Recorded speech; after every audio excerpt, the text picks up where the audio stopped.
Pensa só num grupo de pessoas com uma crença tão nova, tão radical, que para defender essa ideia era preciso arriscar absolutamente tudo.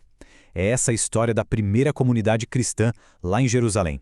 Uma igreja que, mesmo debaixo de uma perseguição pesada, não deu nenhum passo para trás. Pelo contrário, ela se arriscou de um jeito que, no fim das contas, mudou o mundo. E essa história toda nos joga na cara uma pergunta que, olha, vale até hoje. Até onde você iria por algo que você acredita de verdade? Qual é o limite? É aquela briga de sempre entre a sua convicção e o perigo real, né? A gente vai ver agora como essa história foi levada ao extremo. Então, vamos lá. No centro de tudo isso, tem um cara chamado Estevão. E o mais curioso sobre ele é que, sabe, ele não era um dos apóstolos famosos, um dos líderes, nada disso. Ele era um diácono, um dos 7 primeiros caras escolhidos para uma tarefa bem prática: cuidar da administração, servir o pessoal, resolver o dia a dia da comunidade. E é exatamente aí que a história dele fica fascinante. Porque olha só, no papel, o cargo dele era basicamente servir as mesas, um trabalho de logística, de organização.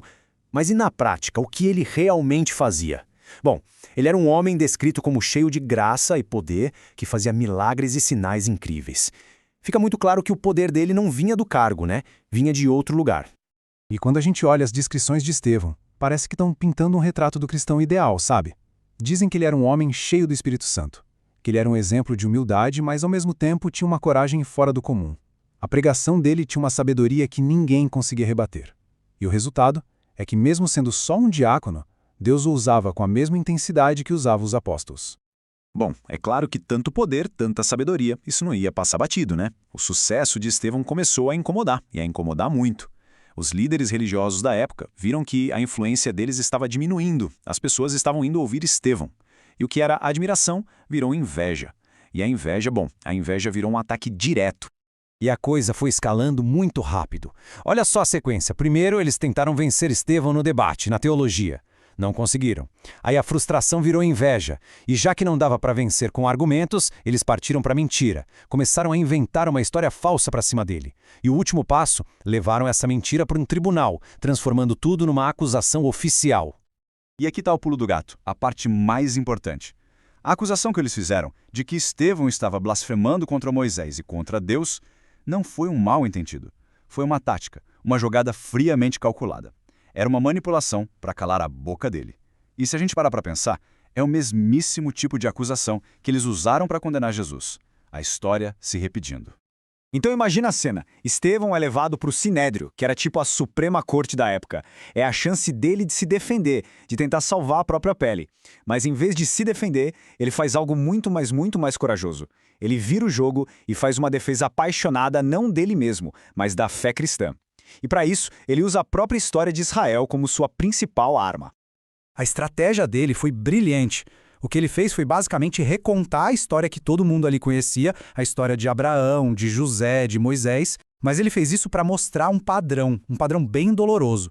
Ele mostrou que várias e várias vezes o povo de Israel rejeitou os mensageiros que Deus enviava. A conclusão era óbvia e implacável. Vocês acabaram de fazer a mesmíssima coisa com Jesus. E aí, no final do discurso, ele vai direto na jugular. Ele olha nos olhos daqueles líderes religiosos e solta essa acusação pesadíssima. Quando ele fala a homens de dura cerviz, ele está chamando eles de teimosos, de gente de coração fechado. Ele diz: vocês estão sempre lutando contra o Espírito Santo, igualzinho aos seus antepassados. Bom, essa foi a gota d'água. A reação do conselho foi uma explosão de ódio. As palavras de Estevão foram como uma faca para eles, tão afiadas que eles simplesmente não aguentaram ouvir mais. No acesso de fúria, eles o arrastaram para fora da cidade e ali Estevão se tornou a primeira pessoa a morrer por causa da sua fé em Jesus, o primeiro mártir da história da igreja. Mas bem ali, naquele momento terrível, prestes a morrer, acontece uma coisa extraordinária. A Bíblia diz que, cheio do Espírito Santo, ele olhou para cima, para o céu e teve uma visão. Ele viu o céu se abrindo e o próprio Jesus glorificado em pé do lado de Deus. Era como se fosse a confirmação final, o selo de aprovação de tudo o que ele tinha dito e vivido. E o seu último ato nossa, é de uma força espiritual que a gente mal consegue entender. Enquanto as pedras voavam na direção dele, ele se ajoelhou e orou, pedindo para Deus perdoar as pessoas que estavam matando ele. As palavras são um eco perfeito do que Jesus disse na cruz. É uma demonstração de graça que vai muito além da dor, além da morte.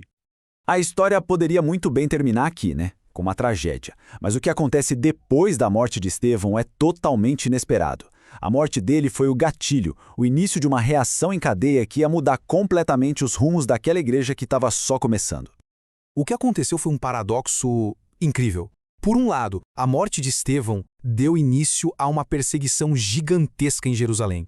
Com medo, é claro, os cristãos começaram a fugir da cidade. Só que, ao fugir e se espalhar por outras regiões, eles levaram a mensagem do evangelho com eles. Ou seja, aquilo que foi feito para destruir a igreja, na verdade, foi o que fez ela crescer e se espalhar. O risco virou crescimento. E a lição aqui é muito poderosa. Dentro da perspectiva dessa fé, a morte, o sacrifício, nunca é o fim da linha, nunca é uma derrota. O risco máximo que Estevão correu, o de entregar a própria vida, acabou se tornando a semente que fez o cristianismo brotar e crescer em lugares onde ele nunca tinha chegado antes. E tudo isso nos deixa com uma reflexão, né? A história de Estevão mostra que, às vezes, os maiores saltos, os maiores avanços, nascem justamente dos momentos mais difíceis. O que nos leva de volta à pergunta: como pode um ato de perseguição, algo tão destrutivo, se transformar no combustível para o crescimento? Fica aí para a gente pensar. Você é professor da EBD? Venha ser membro do canal Descomplicando a Teologia. Toda semana os membros recebem subsídios teológicos, slides, explicação por escrito, dinâmica digitada, plano de aula, videochamada, leitura diária, atividade online e em PDF, mapa mental, grupo VIP, ideias para o encerramento do trimestre e apresentações, simulados, certificados, WhatsApp 73 98141 8544. Pastor Giovanni Santos.